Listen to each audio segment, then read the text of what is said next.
बिस्मिल्लाहिर्रहमानिर्रहीम। अस्सलाम वालेकुम स्टूडेंट्स। लास्ट टाइम आपने डी मॉर्फिस थ्योरम किया था और उसमें मैंने आपको फिर उस थ्योरम को यूज़ करते हुए एक एग्जांपल भी कराई थी।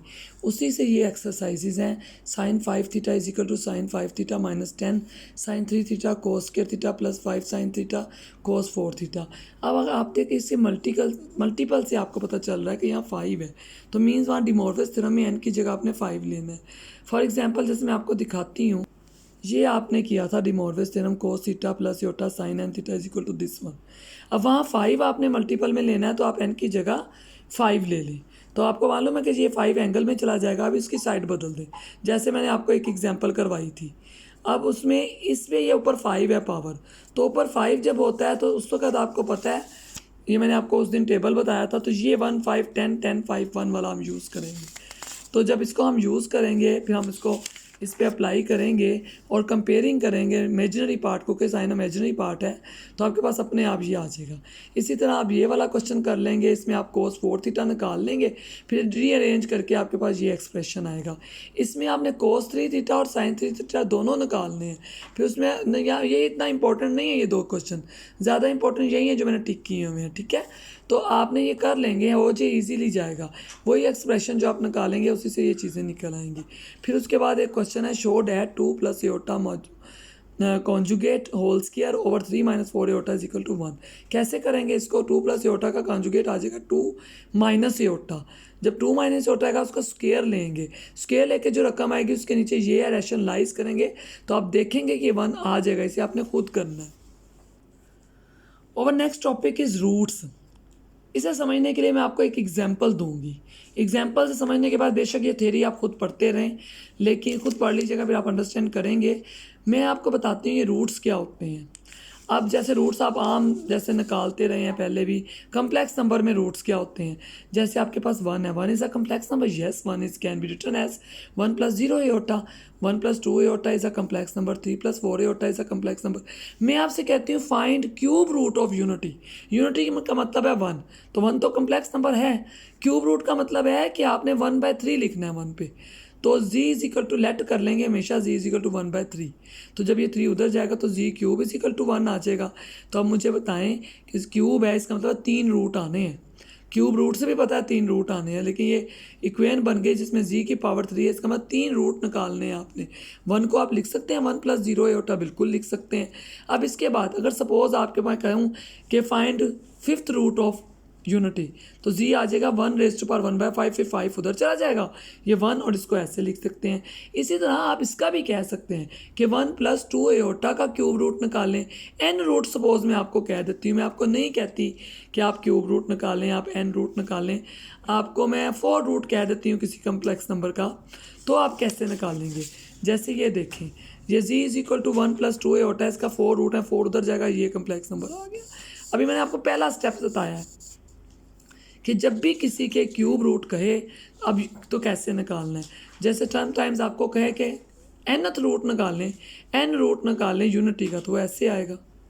फिर n उधर जाएगा तो ये आ जाएगा, और 1 को ऐसे लिख सकते हैं। मतलब क्या है, आपने कितने रूट निकालने हैं? यहाँ पे n रूट निकालने हैं। अगर क्यूब रूट है तो इसका मतलब 3 निकालने हैं, 5 रूट है तो इसका मतलब 5 निकालने हैं। पहले तो आपने ये बात अंडरस्टैंड करनी है। अब आप सोचेंगे कि एक ही कम्प्लेक्स नंबर के कैसे ज़्यादा रूट्स निकल आएंगे, तो आप देखें ये डायग्राम पे आ जाए। आपको पता है हम उस कम्प्लेक्स नंबर को पोलर फॉर्म में लिखेंगे, और पोलर फॉर्म में लिखना आपको आता है।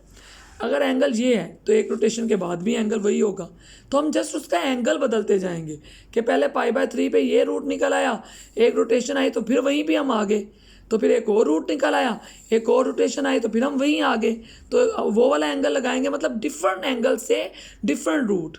जैसे π/3 पे एक रूट निकल आएगा, एक π/3 प्लस 2π पे निकल आएगा, जो भी वो एंगल कैलकुलेट करके आए, फिर एक π/3 प्लस 4π पे निकल आएगा। तो मतलब एंगल फ़र्क करने से सिर्फ प्लस माइनस का फ़र्क आएगा और आपके पास डिफरेंट रूट्स आ जाएंगे।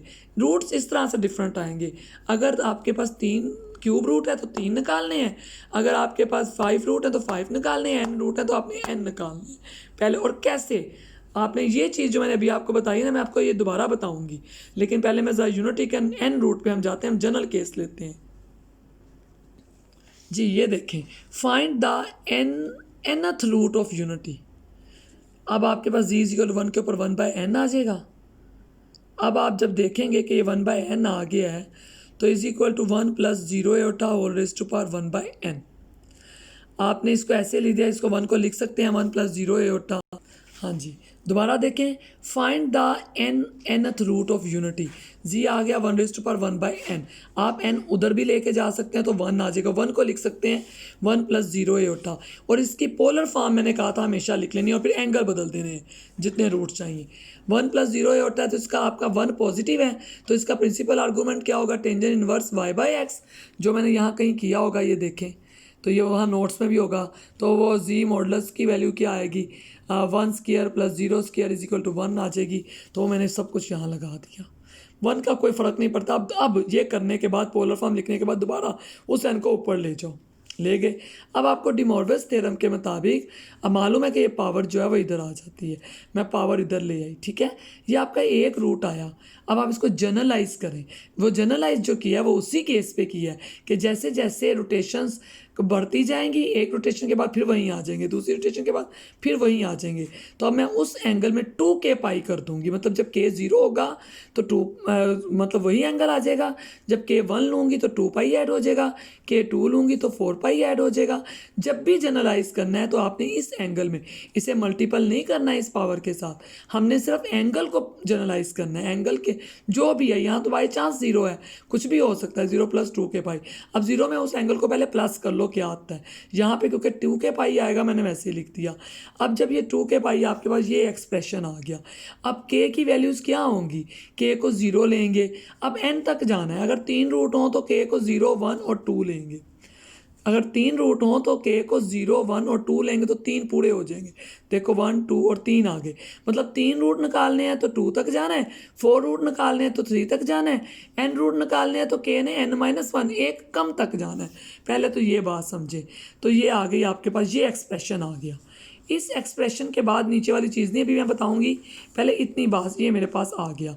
अब मैं बल्कि ये भी उसने वैसे ही k को ऊपर कर लिया, आप मत करें, आप यहीं पे रहें, इसी स्टेप पे रहें और इसको देखें। हाँ जी, अब ये देखें, मैं उसी स्टेप पे रही, मैंने k को 0 लिया, ये 0 हो गया, ये 0 हो गया, cos 0 + iota sin 0, मेरे पास पहला रूट आ गया। इसे आप चाहें तो आप इसको यहाँ लिख सकते हैं। इसी तरह जब मैं k को 1 लूँगी तो k को जब मैंने 1 लिया तो 2π/n आ गया, ये देख लें। फिर मैं k को 3 लूँगी तो जब मैं 3 लेती हूँ तो 6π/n आ जाएगा। इसी तरह 2 लूँगी, 2 लूँगी तो 4π/n, मतलब आपने 3 रूट निकाले, ऐसे चलते जाएं। जब मैं k को n-1 लूँगी, लास्ट वाला, क्योंकि पता है nth रूट है तो आपने n-1 तक आना है, तो ये आ जाएगा। तो असल में ये आपके आगे रूट्स। अब आपकी वो मैं वहाँ नोट्स में क्या किया हुआ है, मैंने ये किया हुआ है कि वो जो k इधर था ना, मैं ऊपर ले गई, तो ये टर्म एक जैसी आ गई बिल्कुल, इसको w कह लो। तो k को 0 लेंगे तो w पे 0 आ जाएगा, k को 1 लेंगे तो w पे 1 आ जाएगा, k को 2 लेंगे तो w पे 2 आ जाएंगे। इससे कोई फ़र्क नहीं पड़ता, ये ऐसे ही उसने बस कर दिया है कि अगर ऐसे कर लें, आप ना करें, आप वही लिखें जो पहले आया है। ये उसने सेम की वजह से ऐसे सब क्वेश्चंस में नहीं होगा, ये तो इसमें बाय चांस वो 0 एंगल आता है ना, तो उसकी वजह से ये सेम टर्म बन जाती है। तो हमने ऐसा कर लिया शॉर्ट फॉर्म में। w एक्चुअली क्या है, ये w एक्चुअली यही है, ये लेट किया हुआ है। तो इसलिए मैंने आपको ये कहा था कि मैं बाद में बताती हूँ, एक्चुअल काम आपका ये है जो शायद नोट्स में ना हो, कि आपने कि 0, 1, 2 लेके तो इस तरह सारी वैल्यूज़ लगा देनी है।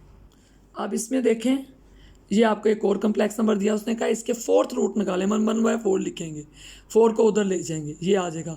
इसका प्रिंसिपल एंगल x पॉजिटिव है, y नेगेटिव है, तो -π करेंगे, ये देखें -π किया हुआ प्रिंसिपल आर्गूमेंट में। एब्सोल्यूट वैल्यू 4 आएगा। पहले तो आपने सबसे पहले एंगल लिख दिया, -2π/3 लिख दिया एंगल। उससे जो एंगल आया, जब आपने एंगल लिख दिया, सब कुछ हो गया, ये जो 4 था वापस उधर लेके जाना है आप। जब अच्छा देखो, उससे -2π/3 लिखा हुआ है, क्यों, क्योंकि उसने यहाँ एक्चुअल एंगल निकाला होगा कहीं कि क्या आता है एक्चुअल आर्गूमेंट ऑफ जी क्या आता है, आपने इससे निकालना है। -2π/3 आया तो ये प्रिंसिपल एंगल है, उसने एक्चुअल लगा दिया, फ़र्क कोई नहीं पड़ता, चाहे पे आप एक्चुअल एंगल लगा लें, चाहे आप प्रिंसिपल एंगल लगाएं। प्रिंसिपल लगाएं तो बेटर, ठीक है, आप चाहे जो मर्ज़ी लगा दें, उसने एक्चुअल निकाल के लगा दिया, ठीक है। फिर आप इसको भी रख के कर लेंगे, जो आंसर आएगा लिख दीजिएगा, ठीक है। फिर ये आ गया, अभी 1/4 आपका इधर आ जाएगा, और इसको मैं इधर पावर में ले आऊँगी, वो इधर आ जाएगा। और जो ऐड करना है ना 2 के पाई जनरलाइज करना है, वो मैंने इसी में करना है एंगल के अंदर 1/4 का, उससे कोई कंसर्न नहीं है, अंदर ऐड कर देना है। अब मैंने 4 रूट निकालना है तो मैं के को 3 तक लेके जाऊंगी। अब के को जब मैं 0 रखूँगी तब आप देखिएगा क्या आंसर आता है, और पोलर फॉर्म में ही रहने दीजिएगा। फिर मैं के को 1 रखूँगी, फिर देखूँगी क्या आता है, 2 रखूँगी, फिर देखूँगी क्या आता है, फिर मैं 3 रखूँगी। और इसने वो वैल्यूज़ को ना दोबारा इस फॉर्म में लिख दिया हुआ है, इससे कोई फ़र्क नहीं पड़ता। आप बेशक वैसे ही रहने दीजिएगा, आप निकालेंगे तो यही आएगा। आप बेशक पोलर फॉर्म में ही रहने दीजिएगा रूट्स को, तो बस उसके रूट्स आ जाएंगे।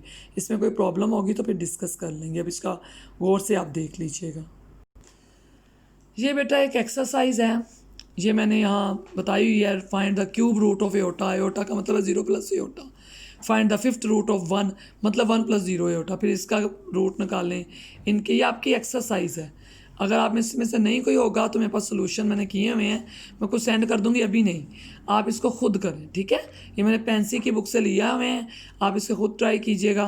फिर सॉल्व द फॉलोइंग वे में तो जी की वैल्यूज़ निकालनी है, तो आप इसमें से जी की वैल्यू निकाल लीजिएगा जिस तरह से आपसे निकाली जाए, चाहे क्वाड्रेटिक फार्मूला लगाएं, चाहे कॉमन लें, चाहे फैक्टर्स बनाएं, जिस तरह से आप पॉसिबल इसको निकाल लें। जो नहीं आएगी वो बता दीजिएगा। ये जो है ये भी जी के लिए सॉल्व करना है। अगर इसके मेरे पास इसके सोल्यूशन है, लेकिन मैंने अभी खुद ही नहीं दिए कि पहले आप इसको ट्राई करें, ठीक है। फिर कोई प्रॉब्लम होगी तो मैं कर लूँगी। और एक आपकी असाइनमेंट है ये वाला क्वेश्चन, ये सॉल्व है, ये सॉल्व को समझना है कि ये कैसे किया, ठीक है। और यहाँ याद रखना है इफ़ एंड ओनली इफ़ का मतलब है दोनों साइड से प्रूव करो, ठीक है। Now meaning of this if and only if means कि first take one side and prove the second one, and the second side then prove the first one. Solve all these questions with the help of our previous lectures. If you have any problem then you can discuss. Okay, ये आपने सारा खुद discuss करना है, खुद आपने इसको solve करना है।